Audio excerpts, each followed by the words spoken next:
Hi friends, வணக்கம் and welcome back to our channel. நம்ம இன்றைக்கி இந்த வீடியோவில் என்ன பார்க்க போகிறோம் அப்படின்னா, என்னோடய டே இன் மை லைஃப் தான் பார்க்க போகிறோம். கொஞ்சம் வித்தியாசமாக நம்ம சேனலில் இன்றைக்கி தான் வீடியோ போடுறோம். பிடிச்சிருந்தது அப்படின்னா சப்போர்ட் பண்ணுங்கள். இன்றைக்கி வந்து மண்டே அப்படிங்கிறதுனால நான் வந்து ஹாஸ்பிட்டல் போகணும் வார்டுக்கு. அங்கே வந்து என்னெல்லாம் எடுத்துகிட்டு போகணும் அப்படின்னு சொல்லிட்டு நான் உங்களுக்கு ஃபஸ்ட்டு காமிக்கிறேன். எப்போவுமே என் பேக்கில் ஒரு டைரி இருக்கும், அப்புறம் ஒரு குட்டி நோட். இந்த குட்டி நோட் எதுக்காக அப்படின்னா, கேலிகிராஃபி நம்ம சேனலில் போடுறோம் இல்லையா, அதுக்காக எப்போது டைம் இருந்தால் வீடியோ எடுக்கிறதுக்காக வச்சுருக்கேன்.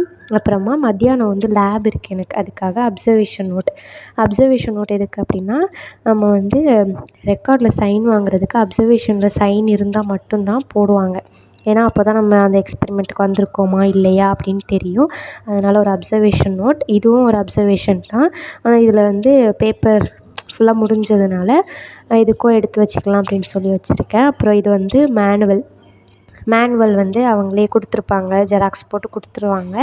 அதே மாதிரி ரெஃபர் பண்ணுறதுக்காக வச்சுக்கணும். அப்புறம் ரொம்ப இம்பார்ட்டண்ட் ரெக்கார்ட் தான்.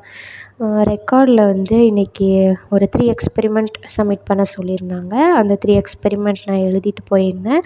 இது வந்து கிராம்பு எப்படி இருக்குதுன்னு கமெண்ட் பண்ணுங்கள். எனக்கு பிடிச்சிருந்தது, நல்லா வரைஞ்சிருந்த மாதிரி இருந்தது. நெக்ஸ்ட் வந்து இது என்ன நோட்டு அப்படின்னா, ஓபிக்கு போகிறோம் இல்லையா, வார்டுக்குரிய நோட்டு. இந்த நோட்டில் தான் நம்ம எழுதி சைன் வாங்கணும். இது வந்து என்ன கேஸ்னால், ஓஜி கேஸ். ப்ரெக்னென்ட் லேடிஸ் இருப்பாங்க இல்லையா, அவங்களுக்கெல்லாம் பார்க்குற அந்த வார்டில் உள்ள கேஸ் இப்போ நான் எடுத்துருக்கிறது. நெக்ஸ்ட்டு இன்றைக்கி நான் என்ன வார்டுக்கு போனேன் அப்படின்னா, பீடியாட்ரிக் வார்டு. குழந்தைங்க ஒரு வயசுலேருந்து 5 வயசுக்குரிய குழந்தைங்க அங்கே இருப்பாங்க. அவங்களுக்கு வந்து ஏதாவது டிசீஸ் இருந்தது அப்படின்னா அந்த வார்டில் அட்மிட் பண்ணியிருப்பாங்க இல்லையா, அந்த வார்டுக்கு தான் போனோம். போன வாரமும் நான் இதே மாதிரி தான் போயிருந்தேன். அப்போது அங்கே என்ன கேஸ் எடுத்திருந்தேன் அப்படின்னா, ஒரு வயசு குழந்த, ஃபீமேல் சைல்டில் மேல் சைல்டு வந்து ஹாட் மில்க் இருக்கு இல்லையா, அது வந்து மேலே ஊற்றிருச்சு. அப்படியே உடம்புலாம் பொத்து போயிருந்தது. அந்த கேஸ் தான் நான் எடுத்திருந்தேன். ரொம்ப கவனமாக பார்த்துக்கோங்க, இந்த மாதிரி சின்ன குழந்தைங்களாம் இருக்கும்போது. பார்க்கவே ரொம்ப கஷ்டமாக இருந்தது. கிட்டத்தட்ட எங்கே பாருங்கள், 9 days அவங்க வந்து அட்மிட் ஆகியிருக்காங்க.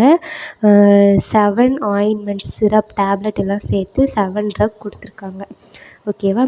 நெக்ஸ்ட்டு வந்து என்னென்னா, ரொம்ப முக்கியமானது ஆப்ரான், ஐடி கார்டு, பேட்ச், அப்புறம் டிஷ்யூ பேப்பர், மாஸ்க், இது எல்லாமே கண்டிப்பாக ஓபிக்கெலாம் எடுத்துகிட்டு போகணும். லேபுக்கும் தேவைப்படும். அதனால் இன்றைக்கி ஃபுல்லாக ஏப்ரான் போட்டு தான் இருக்கணும். அது இல்லைன்னா விட மாட்டாங்க. பேட்சும் ரொம்ப இம்பார்ட்டண்ட், அது இல்லைன்னா ஹாஸ்பிட்டலில் விட மாட்டாங்க. அப்புறமா நான் ஹாஸ்பிட்டலுக்கு இப்போ போயிட்டேன். அங்கே கேஸு வந்து எனக்கு கிடைக்கல, அதனால மற்ற கேஸ் எழுதிட்டுருந்தேன். என் ஃப்ரெண்டும் கூட இருந்து வேறு கேஸ் தான் எழுதிட்டுருந்தாங்க. ஏன்னா அப்போதைக்கு பீடியாட்ரிக் கேஸ் கிடைக்கல. அதுக்கப்புறமா எனக்கு கிடச்சிருச்சு ஒரு கேஸ், ஃபீவர். அந்த ஒரு குழந்தைக்கு வந்து ஃபீவர், அது உட்காந்து எழுதிட்டு இருந்தேன். அப்புறமா நான் சார் வந்து சைன் போடுவாங்க இல்லையா, அதுக்காக எழுதிட்டு இருந்தேன் ஃபுல்லாக. இந்த சைல்டுக்கும் ஃபீவர் வித் லோவர் ரெஸ்பிரேட்டரி சிஸ்டத்தில் வந்து கொஞ்சம் ப்ராப்ளம் இருக்கிறதா சொல்லியிருந்தாங்க. ஆனால் ப்ரீத்திங் டிஃபிகல்ட்டு, வாமிட்டிங் அது எதுவுமே கிடையாது அப்படின்னு சொல்லி, நோ ஹிஸ்ட்ரி ஆஃப் என்னலாம் அப்படின்னு சொல்லி எழுதிட்டு இருந்தேன். இயர்லேருந்து எந்த டிஸ்சார்ஜும் இல்லை, அப்புறம் ப்ளீடிங் எதுவும் இல்லை, யூரின் அவுட்புட் வந்து எதுவும் கம்மியாகலை, ஃபுட்ஸ் வந்து அவாய்ட் பண்ணுவாங்கள்ல, அந்த மாதிரிலாம் எதுவுமே இல்லை, நார்மலாக தான் இருக்காங்க அப்படின்னு சொல்லிட்டு எழுதிட்டு இருந்தேன். அப்படியே கேஸ் ஃபுல்லாக எழுதி முடிச்சுட்டு அதுக்கப்புறமா அங்கே என்னென்ன எப்படி இருக்காங்க, அப்புறம் என்னென்ன கவுன்சிலிங் கொடுக்குறாங்க, அந்த மாதிரிலாம் பார்த்துட்டு பிஜிஸ் வந்து அப்புறமா வந்து பார்ப்பாங்க, வந்து என்னென்ன ட்ரக் கொடுக்கலாம் அப்படின்னு சொல்லி பார்த்துட்ருப்பாங்க. அது எல்லாமே இருந்து பார்த்துட்ருந்தோம். இதில் வந்து டெவலப்மெண்ட் ஹிஸ்ட்ரி அப்புறமா எழுதிட்டுருந்தேன். இதில் வந்து அவங்க கரெக்டாக தான் க்ரோ ஆகியிருக்காங்களா என்ன, அவங்க அப்புறம் எப்போ வந்து பர்த் ஆனாங்க, அந்த நிறை மாதம், குறை மாதம், இந்த மாதிரிலாம் சொல்லுவாங்கள்ல, அதெல்லாம் கரெக்டாக இருக்கா, இம்யூனைசேஷன் கரெக்டாக வேக்சின்ஸ்லாம் போட்டிருக்காங்களா. சில குழந்தைங்களுக்கு வந்து தடுப்பூசிலாம் போட்டிருக்க மாட்டாங்க இல்லையா, சில நேரத்துக்கு அம்மாவுக்கு வந்து தெரியாமல் இருந்திருக்கலாம். அதனால் அந்த மாதிரிலாம் எழுதிட்டுருந்தேன். அப்புறமா இது வந்து எங்கள் வார்டில் வந்து சின்ன குழந்தைங்கள இம்ப்ரெஸ் பண்ணணும் அப்படிங்கிறதுக்காக இது எல்லாமே வச்சுருக்காங்க. இந்த மாதிரி குட்டி குட்டியாக வரைஞ்சி இந்த மாதிரிலாம் ஒட்டி வச்சுருந்தாங்க. பார்க்கவே நல்லா இருந்தது, அதனால் அந்த வீடியோ எடுத்தேன். அப்புறமா அப்படியே ஹாஸ்பிட்டல்லேருந்து கிளம்பியாச்சு. ஒரு 11:45 வரைக்கும் தான் டைம். அப்புறமா கிளம்பி அப்புறம் எங்கள் டிபார்ட்மெண்ட்டுக்கு வரணும். கிளாஸுக்கு வந்ததுக்கப்புறமா இந்த லன்ச் சாப்பிட்டுட்டு அப்புறம் மறுபடியும் லேபுக்கு போயிடணும். மண்டே வந்து எங்களுக்கு ஃப்ரீயே கிடையாது. நான் கிளாஸ்க்கு இப்போ போயிட்டுருக்கேன். கிளாஸ்க்கு வந்தாச்சு. நான் மட்டும்தான் இருந்தேன். ஏன்னா எல்லோரும் பஸ்ஸில் வர்றதுனால நான் சைக்கிளில் வந்தேன். சீக்கிரமாக வந்துட்டேன். அதுக்கப்புறமா இந்த லன்ச் சாப்பிட்டுட்டு கிளாஸ்க்கு கிளம்ப வேண்டியதான். இதுதான் எங்கள் லேபு. கொஞ்சம் அப்படி தான் இருக்குது. என் ப்ளேஸில் இந்த மாதிரி இன்ஸ்ட்ருமெண்ட்ஸ்லாம் வச்சுருந்தாங்க.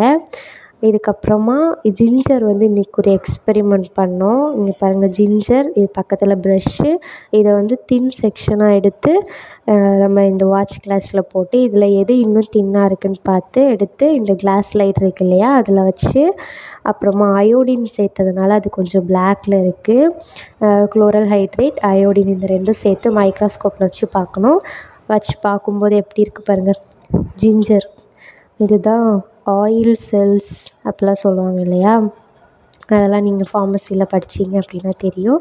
அப்புறமா இன்னும் கொஞ்சம் இடம் நகர்த்தி வச்சு பார்த்தேன். நல்லாவே இருந்தது. எல்லாமே சூப்பராக தான் இருந்தது பார்க்குறதுக்கு. கம்ப்ளீட் ஆகிருச்சு. அவ்வளோதான், காலேஜ்லேருந்து வந்தாச்சு. இப்போது என்ன வேலை அப்படின்னா கேலிகிராஃபிக்குரிய வீடியோஸ் எடுக்கணும். இதுதான் என்னோடய ஸ்டடி டேபிள். எப்படி இருக்குதுன்னு பார்த்து நல்லா இருக்கான்னு சொல்லுங்கள். இதுதான் கேலிகிராஃபி நோட்ஸ் சொன்னேன் இல்லையா. இனிமேல் என்னென்னா இதில் வீடியோ எடுத்து அப்லோட் பண்ண வேண்டியதான். லாஸ்ட்டாக நான் எடுத்த வீடியோ வந்து மிதுன் இவங்களுக்கு அப்புறம் என்ன கமெண்ட் பண்ணியிருக்காங்கன்னு பார்த்து வீடியோ எடுக்க வேண்டியதான். வீடியோ எடுக்க போயிட்டு வரேன். பாய். இது வரைக்கும் இந்த வீடியோ பார்த்ததுக்கு ரொம்ப நன்றி. இந்த வீடியோ பிடிச்சிருந்தது அப்படின்னா இதே மாதிரியே சப்போர்ட் பண்ணுங்கள். Don't forget to subscribe. Bye.